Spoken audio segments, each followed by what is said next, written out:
আজকে আলোচনা করব কলকাতা বিশ্ববিদ্যালয় সম্পর্কে। যারা কলকাতা বিশ্ববিদ্যালয়ের ইতিহাস সম্পর্কে জানো না তারা ভিডিওটা দেখো অনেক কিছু জানতে পারবে। এছাড়াও দশম শ্রেণীর দ্বিতীয় অধ্যায় সংস্কার বৈশিষ্ট্য ও পর্যালোচনা, এখানে তোমাদের অতি একটি গুরুত্বপূর্ণ প্রশ্ন রয়েছে কলকাতা বিশ্ববিদ্যালয়। তো আলোচনা করা যাক কলকাতা বিশ্ববিদ্যালয় কখন প্রতিষ্ঠা হয়েছিল। কলকাতা বিশ্ববিদ্যালয় প্রতিষ্ঠা হয়েছিল 1857 সালে 24শে জানুয়ারি। সেই সময় ভারতের গভর্নর জেনারেল ছিল লর্ড ক্যানিং এবং চার্লস উডের নির্দেশনামায়।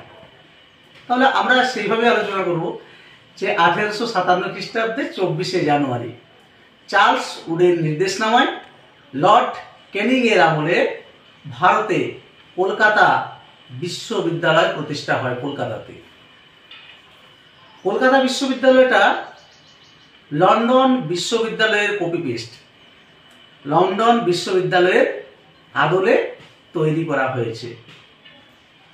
এই কলকাতা বিশ্ববিদ্যালয় ছিল দক্ষিণ এশিয়ার প্রথম পাশ্চাত্য ধাঁচের বিশ্ববিদ্যালয়।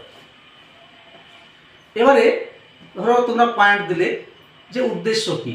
কলকাতা বিশ্ববিদ্যালয় যে কোনো শিক্ষা প্রতিষ্ঠানের উদ্দেশ্য কি হবে? শিক্ষার প্রসার ঘটানো, মেধাবী ছাত্রছাত্রীদের বৃত্তিদানের ব্যবস্থা করা, তাদের পরীক্ষা গ্রহণ এবং উত্তীর্ণ যারা ছাত্রছাত্রী তাদেরকে প্রশংসাপত্র দান করা। এবারে বিষয়বস্তু দেখো, কলকাতা বিশ্ববিদ্যালয় যখন শুরু হয়, সূচনা করবে তখন কলা বিভাগ দিয়ে শুরু হয়। পরে তোমার ওই তারকনাথ পালিত আর রাসবিহারী ঘোষ এদের উদ্যোগে কলকাতা বিশ্ববিদ্যালয়ে বিজ্ঞান শিক্ষার পথ চলা শুরু হয়। পরবর্তীকালে ডাক্তারি, আইন, কারিগরি, ইঞ্জিনিয়ারিং এই সমস্ত ডিপার্টমেন্টগুলো পরবর্তীকালে চালু হয়। এবারে যেটা গুরুত্বপূর্ণ প্রশ্ন যে তাহলে স্যার কলকাতা বিশ্ববিদ্যালয়ে কত সালে পরীক্ষা হয়েছিল? কলকাতা বিশ্ববিদ্যালয় 57-তে প্রতিষ্ঠা হলো, তার পরের বছর নিশ্চয় পরীক্ষা হবে 58-তে।